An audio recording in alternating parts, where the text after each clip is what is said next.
ក្រុមជំរាបសួរដល់បងប្អូនពុកម៉ែមិត្តភក្តិនៅក្នុងបណ្ដាញសង្គម Facebook បាទទាំងអស់ជាទីគោរពជាទីរលឹកបាទ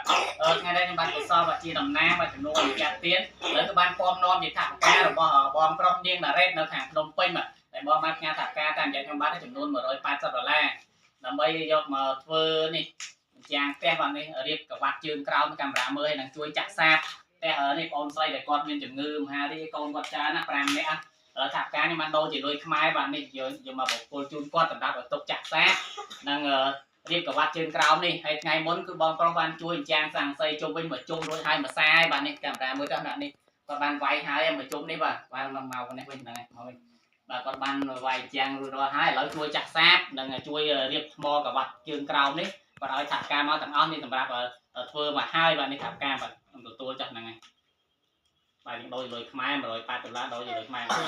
មានពីពេជូនពរដល់បងប្រុសនាងរ៉េតតិចនៅភ្នំពេញជូនពរលោកពូឲ្យលោកពូរកស៊ីចាំមានបានឲ្យលោកពូគាត់កងថ្នាអីឲ្យបានដូចគោម្ដងលោកពូគាត់ខំជួយខ្ញុំជួយបានខ្ញុំ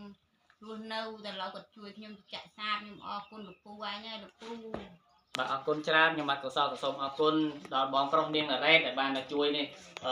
ថាការដើម្បីយកមកចាក់សាបក្នុងផ្ទះនេះសម្រាប់ឲ្យកូនគាត់បានស្រួលកែទៅលេខកូនច្រើនណាកែមានតែមួយពីរនឹងដីអត់គ្រាន់ទេបាទអីវ៉ាន់វាដាក់ពេញដីទាំងអស់បងប្អូនបាទហើយបានជួយចាក់នេះជាកវ៉ាត់កាមេរ៉ាមួយចោះនេះរៀបថ្មជុំវិញគាត់ជួយចាញ់លុយទាំងអស់បាទអរគុណណាស់ចំពោះទឹកចិត្តបងប្រុសនាងរ៉េតបាទសូមជូនពរបងមានសុខភាពល្អអាយុយឺនយូរថ្នាក់ໄວៗបានដូចបំណងអរគុណច្រើន